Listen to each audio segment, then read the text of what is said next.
One, two, three.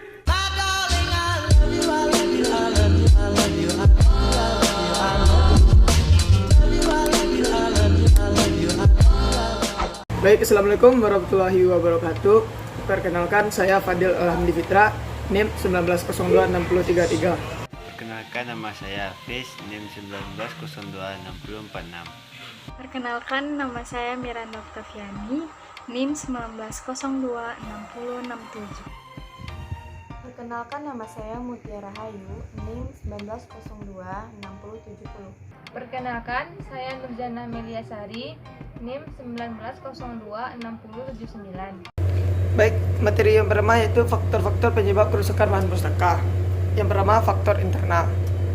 Kertas pembuatannya dilakukan secara mekanis dan kimiawi. Cellulose of paper adalah kemerosotan atau kerusakan kualitas kertas dan penghilangan warna pada kertas. Hal tersebut disebabkan oleh substrat kertas yang berkualitas rendah dan kertas yang berbeda terhadap lingkungan dan struktur serta karakteristik kertas atau komponennya tidak sama. Sampel koleksi yang terbuat dari karton mengandung asam. Prosesnya asam akan berpindah ke kertas. Dalam hal ini, kertas menjadi rapuh dan cepat hancur. Jadi, semakin tinggi kandungan asam kertas maka akan semakin cepat rapuh. Selanjutnya ada faktor eksternal yang bernama faktor lingkungan. Faktor lingkungan yaitu faktor berhubungan dengan faktor fisika paparan cahaya, pencemaran udara, temperatur suhu, dan kelembapan udara. Selanjutnya ada faktor manusia, yaitu salah penggunaan atau pemakai yang kurang bertanggung jawab. Selanjutnya faktor bencana alam yang bernama banjir, gempa bumi, tanah longsor, dan tsunami. Yang selanjutnya faktor biota, yaitu kerusakan yang terjadi akibat mikroorganisme seperti gangguan jamur, rayap, kecoa, tikus, dan lain sebagainya. Selanjutnya, faktor manusia. Manusia juga dapat menyebabkan kerusakan bahan pustaka. Contohnya seperti manusia dengan sengaja merobek buku tersebut dan dengan sengaja mengambil gambarnya dan tabel statistiknya. Selanjutnya, faktor bencana alam. Kita tidak tahu bencana alam itu kapan akan datang. Maka dari itu, kita harus mengambil tindakan yang cepat dan tepat untuk mengurangi kerusakan. Contoh bencana alam tersebut yaitu seperti kebakaran dan banjir. Materi selanjutnya yaitu faktor biologi.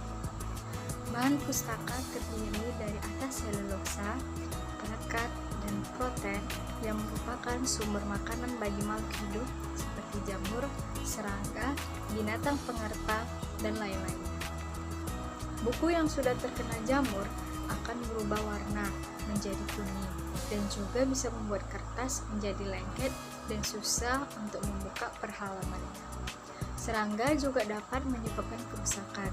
Serangga juga menyukai lingkungan yang lembab, gelap, sirkulasi udara kurang.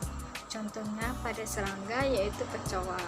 Ada juga kutu buku dan binatang pengerta. Salah satu contohnya yaitu tikus. Kerusakan bahan perpustakaan. Yang pertama, ada faktor manusia.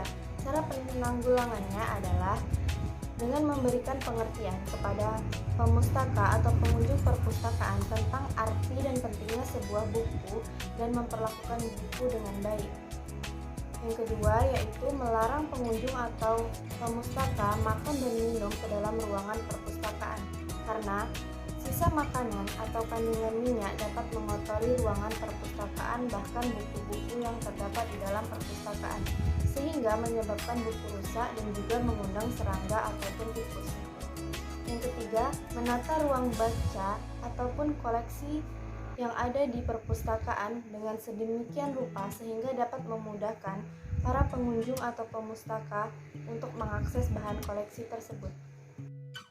Yang kedua yaitu ada faktor biologi. Cara penanggulangannya yaitu yang pertama, buku diatur di rak dengan baik sehingga terjadi sirkulasi udara yang lancar.